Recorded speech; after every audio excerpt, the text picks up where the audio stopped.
সবাই ইব্রাহিম রে ধরছে, ইব্রাহিম চল আমরা পুজো দিতে যাব। সাইয়েদনা ইব্রাহিম ফানাযারা নাযরাতান ফিন নুজুম, তাকালেন আকাশে আর বললেন ইন্নী সাকিম, আমি যেতে পারবো না, আমি অসুস্থ। আমি কি আসলে সুস্থ ছিলেন? তো অসুস্থ বললেন কেন? কারণ অসুস্থতা দুই ধরনের, একটা শারীরিক আর একটা সাইয়েদনা ইব্রাহিম মানসিকভাবে প্রচন্ড বিপর্যস্ত ছিলেন, অসুস্থ ছিলেন। এর কারণ গোটা উম্মাত মূর্তির পূজা করে, এই দৃশ্য দেখে কোন নবী মানসিকভাবে সুস্থ থাকতে পারে? উনি বললেন আমি অসুস্থ, তোমরা যাও। সবাই বলল ঠিক আছে আমরা যাই। ইব্রাহিম তুই আমাদের ঘরের মূর্তিগুলারে পাহারা দে। মূর্তি পাহারা দেওয়ার জন্য কারে পাওয়া গেছে? সাইয়েদনা ইব্রাহিম কয় ঠিক আছে আজকে পাহারা দিমু, জন্মের পাহারা, যা তোরা দিতাছি, পাহারা দিতেছি যা। এইবার সাইয়েদনা ইব্রাহিম মূর্তির ঘরে ঢুকলেন, দেখেন কি সুন্দর কথোপকথন আল্লাহ তুলে ধরলেন। আল্লাহু আকবার। মূর্তির ঘরে, দেবীর ঘরে ঢুকে উনি ঘুরে ঘুরে তাকায়, দেখে একটা এমনি হাত আর একটা ব্যাগ করে 14-15টা হাত নিয়ে তাকায় আছে। উনি সবগুলোর সামনে এভাবে তাকায় আছে, দেখে এক একটা এক এক চেহারা, একটা হাতির গণেশ স্টাইলের, আর একটা এরকম, আর একটা নারীর, আর একটা বাঘের, আর একটা তলোয়ার নিয়ে আইতাছি কোপায় ফেলাবে, আছে না নাই? সবগুলোর সামনে যায়, যে যে দেখে আর অবাক হয় কত ধরনের খোদার কাছে এরা কত কিছু চায়। আর যে দেখে প্রত্যেকটার সামনে ডেজার্টস আইটেম, মিষ্টান্ন, এক একটার সামনে রসমালাই, এক একটার সামনে কালো জাম, লাল জাম, রসগোল্লা, চামচাম, দুধ মালাই, মালাই চপ, আছে না নাই?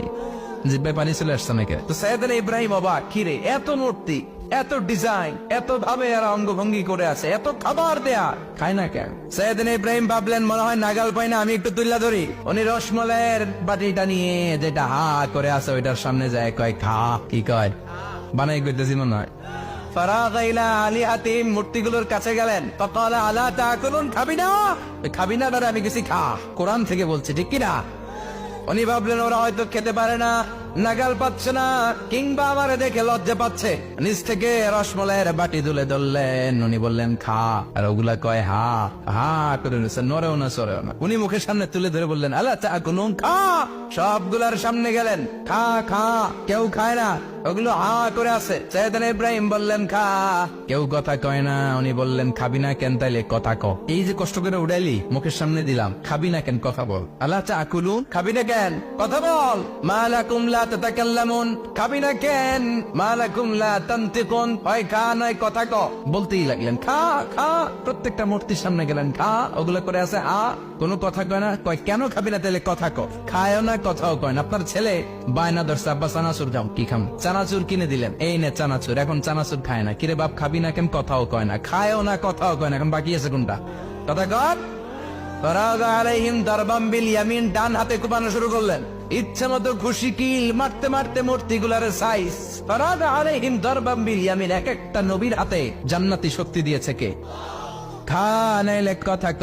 খায় না, কথাও কয় না, বাকি আছে মায়ের। মারতে শুরু করলেন, মারতে মারতে সব শেষ। তারপরে খুঁজে পেলেন একটা কুড়াল। কি পেলেন? কুড়াল দিয়ে মারতে আরো সুবিধা, খালি এটারে এভাবে মারে, ওইভাবে মারে। মারতে মারতে যতগুলো মূর্তি ছিল সবগুলো মেরে বড় মূর্তিটার গায়ে মারতে যাবে, in the meantime stop, কয় না এটারে মারো না। ফাজআলাহুম জুদাদান, সবগুলারে টুকরা টুকরা, ইল্লা কাবীর আল্লাহুম, 12টা ছাড়া ওইটারে রেখে দিলেন। আর বুদ্ধি করে কুড়ালটারে বড়টার কান্দে ঝুলাইয়া দিলেন, বড় মূর্তিটার কাদের মধ্যে ঝুলাই দিলেন। ঘটনাটা সুন্দর হয়েছে না? এখন কেমন যেন মনে হয় এটা কুপাইয়া দাঁড়া রয়েছে বাবার বেটার মতো। বড় পূজার শেষ, পূজার দিনক্ষণ শেষ। বিকেল বেলা পূজা মণ্ডপ থেকে সব এসে দেখে সর্বনাশ। পাহারাদার ইব্রাহিম কই, আনতা ফাআলতা হাযা বিআলিহাতিনা ইয়া ইব্রাহিম। ইব্রাহিম সর্বনাশ কে কইছে? তুই কইছত নি? কয় আইনো, বড়টাই কইছে, ওইটারে জিজ্ঞেস করো। বল ফাআলাহু কাবীরুহুম হাযা ফাসআলুহুম ইন কানু ইয়ানতিকুন, কোরআন থেকে বলছে, আমি করি নাই। ওই দেখ কুড়ালটা কার কান্দে, বড়টার কান্দে, ওইটারে জিগা। সবাই কয় খাইছে। সবাই বলে ইব্রাহিম তুমি কি জানো না এগুলো কথা বলে না? সাইয়েদনা ইব্রাহিম বলে যে এটা কথা কয় না, ওইটার পূজা করস কেন? যেটা কথা বলে না, যেটা নিজেরাই নিজেদেরকে মায়ের থেকে বাঁচাতে পারে না, নিজেরাই নিজেদেরকে রক্ষা করতে পারে না, তোরে কিভাবে রক্ষা করবে? এগুলোর পূজা কেন করিস? ফাবুদিতাল্লাযী কাফার, কারো কোনো জবাব নাই, লাজা।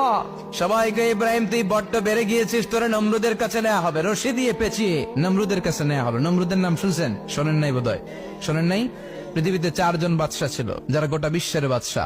গোটা বিশ্বের 2 জন কাফের, 2 জন মুমিন। মুসলমানের একজন হচ্ছে জুলকারনাইন, আরেকজন হচ্ছে সাইয়েদনা সুলাইমান। কাফেরের একজন হচ্ছে বাখতানাসার, আরেকজন হচ্ছে নমরুদ। এই নমরুদের কাছে নিয়ে যাওয়া হলো রশি দিয়ে বেঁধে।